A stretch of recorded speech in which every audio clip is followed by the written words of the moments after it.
Ja tam będę chyba powiem po angielsku, jak to po angielsku. Why not? If you can hear me well, let's get started. So will be about homeopathy in contemporary medical practice, some about evidence, some about law regulation and patient safety. First, as you can see, homeopathy may be quite strange, quite creepy that orthopedic surgeons discussing the problem, but as you probably know, we are not only operating, but we something working at patient clinics with patients. Also, I get two subspecialties, orthopedic surgery and PMR, physical medicine and rehabilitation. That's why I'm especially interested in this area. So now to get started, the general problem, sometimes a single detail can change the interpretation of the whole picture. As you can see the sculpture, but no, everybody can see the sculpture, but only a few can see the fly. So that's a detail that may change the meaning of the concept, for instance. As it was made with homeopathy, that I will prove in my presentation. Circle origins are quite modern. Well, not that much from the beginning, end of 18th century and beginning of 19th century.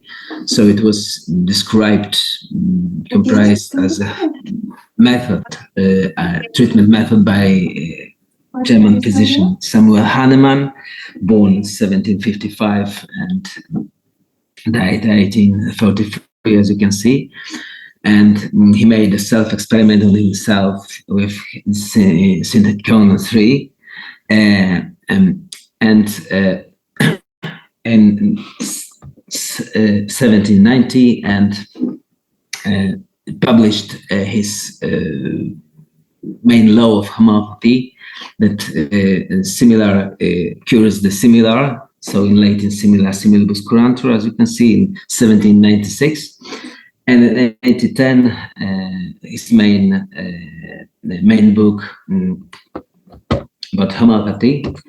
Sorry, let me switch to another slide. Next one. Aldona Wisniewska, preclinical. So that's typical. That's typical. No, that one. Let me go back. Those methods were typical for 18th century. So sorry, I don't want to go further. I don't.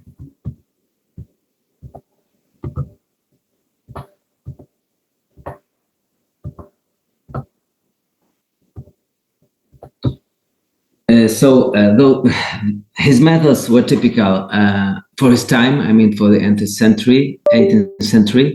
So from observation to hypothesis. Observation was the action of, was the results of Synchona, and the results was hypothesis that similar may treat similar. You may treat the symptoms that are produced with big doses of something, of a drug, with small doses of the drug. So mechanism of action is completely different. It depends on dose, so it's dose dependent. And he proved that hypothesis on himself, but not only himself, but his family, his relatives, his friends also. So on healthy volunteers. So it's quite similar to the present methodology in some extent.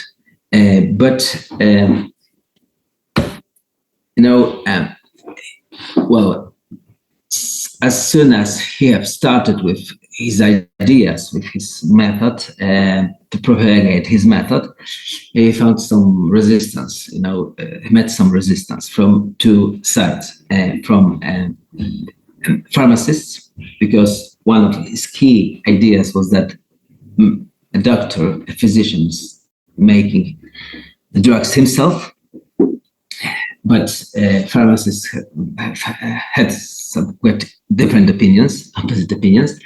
So he was put in court and was forced to leave the city of Leipzig.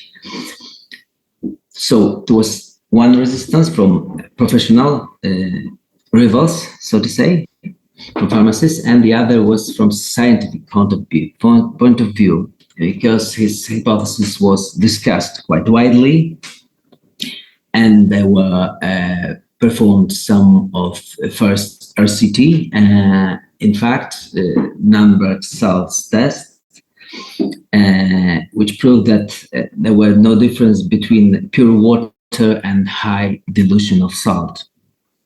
So no difference between homeopathic medicine and placebo. And it was performed, as you can see, quite early, and 25 years after the organ was published. Well, and the debate went on later on. Yeah, as you can see, until the 19th and even 20th and 21st century, because the first, big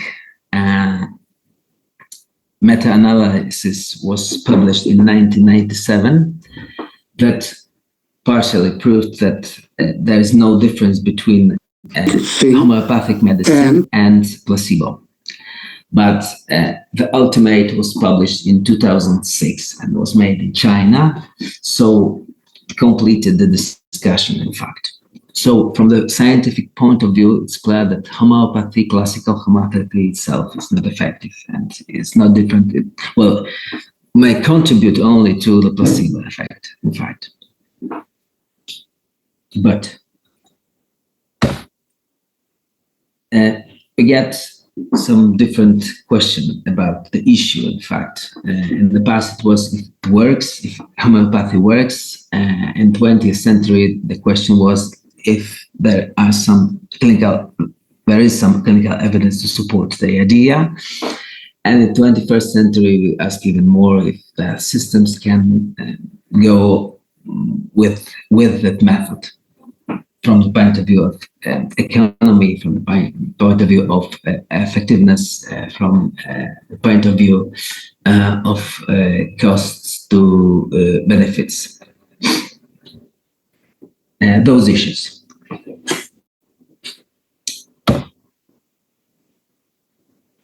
As you can see, the position of Polish Chamber of Physicians is also clear about the issue, about the homeopathy.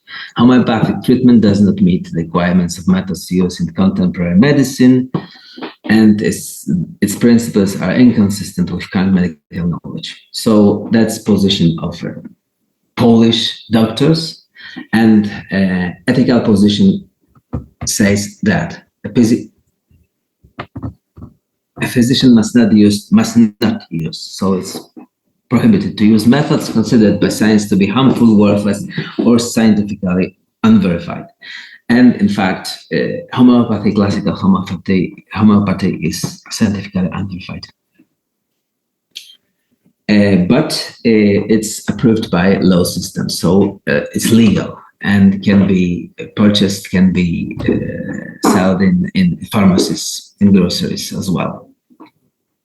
Homeopathic products are legally important. So from one hand, they are not approved by Chamber of Physicians. From the other hand, are approved by the system. Now, but a question is: are all the medical interventions supported by the same level of evidence? Can distinguish between those methods who are supported by very high evidence, like you can see on the label, hip replacement has strong evidence to be effective method of improving life quality. Vaccinations have also quite strong evidence to improve life length, now to reduce mortality, for instance. So they are standards of care forward. But from my point of view, arthroscopy for knee osteoarthritis is not that effective, in fact, and quite controversial, but is still performed by many physicians, by me myself as well. Slow-acting drugs for osteoarthritis.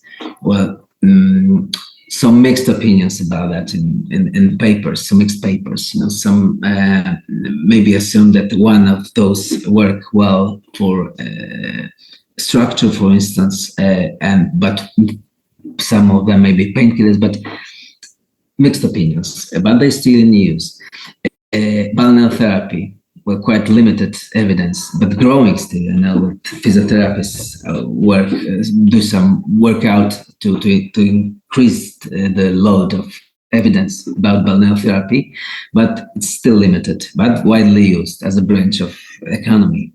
And for general practitioners, vitamin C for common colds. Also, mixed opinions, cannot cure cold, but can prevent cold sometimes. But that's very popular method. So as you can see, we use both methods that have strong evidence and methods that don't have strong evidence and are controversial. So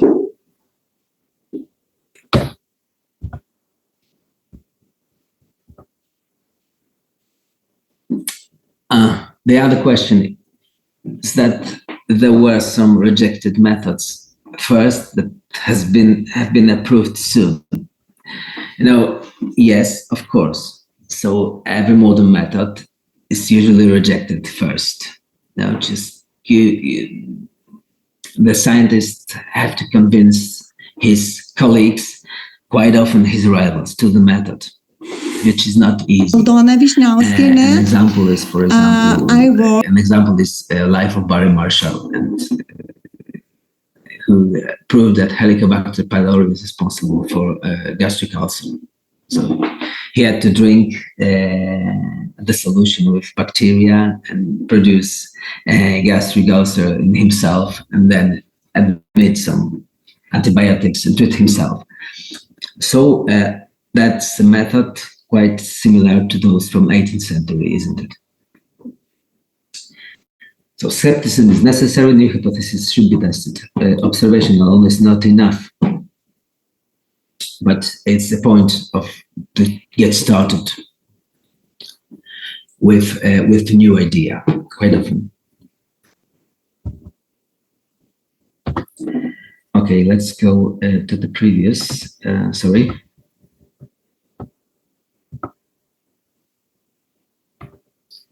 Now, homeopathy itself should be, but it's not, but it should be, according to the opinion of experts, rejected by a physician.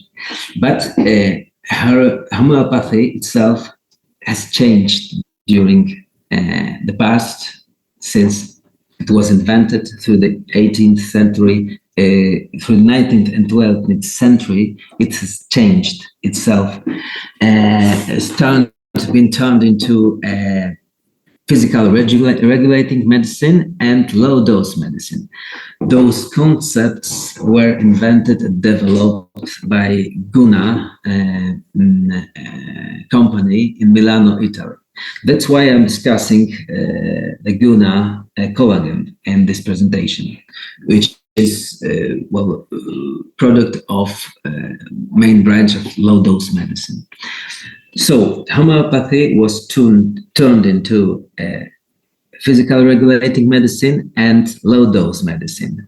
In the meantime, homeotoxicology was had been developed in the 1950s by another German physician, Hans Reichenbach, but it was also rejected. However, some ideas was correct.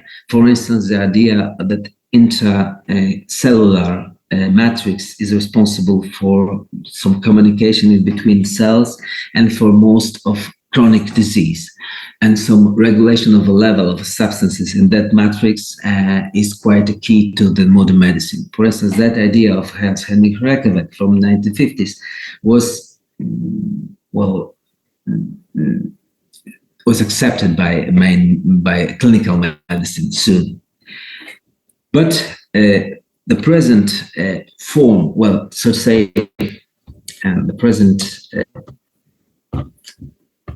Now, the present, let's say the present homeopathy, the modern homeopathy, that's not the rebranding of homeopathy, in my opinion, but it's refurbishing. No, so it's like we've made a sculpture. We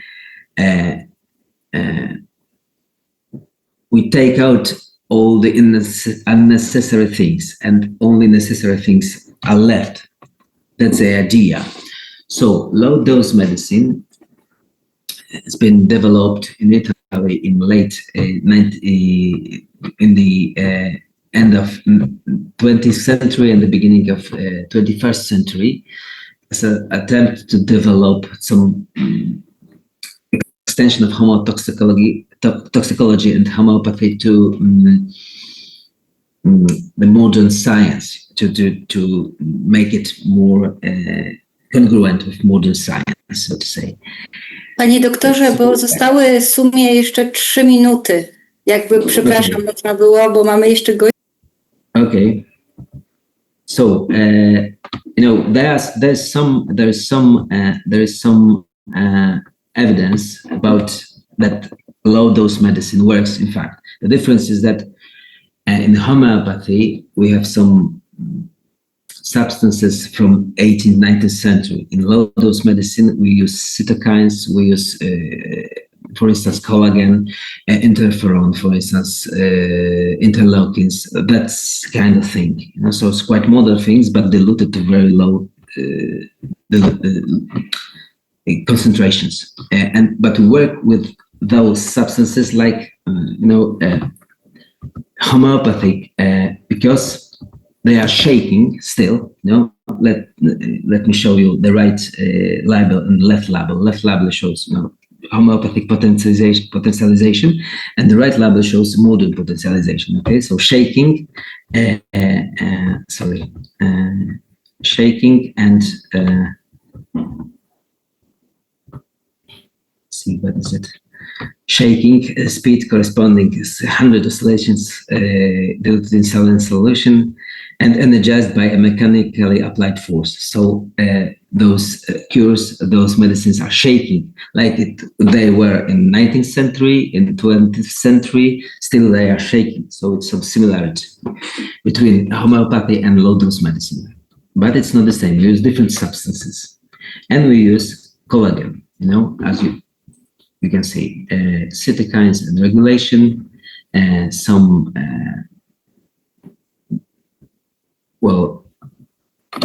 traditional substances, so to say, and let's go to the collagen.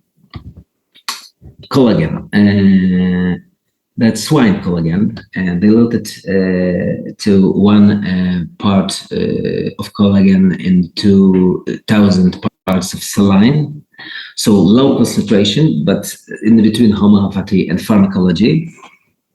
So each milliliter contains 50 micrograms of collagen, and it's been used as injections, so local application for some different purposes.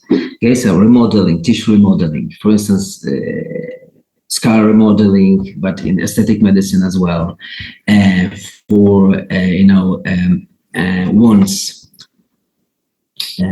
Let me skip to wounds. So giving injections around the wound results in increased migration and growth of fibroblasts and scar formation. I put the title of prolotherapy, which is quite old school term, and now we use some biological therapy rather for that. So infusion of some cytokines or agents into tissue to promote inflammation. That's one application of collagen. So to promote inflammation and to mobilize the fibroblasts to produce collagen. That's the mechanism of action of collagen injections. So the first group of applications, so remodeling and prolotherapy, And the other group of applications is pain management. Sorry for a mistake, pain management.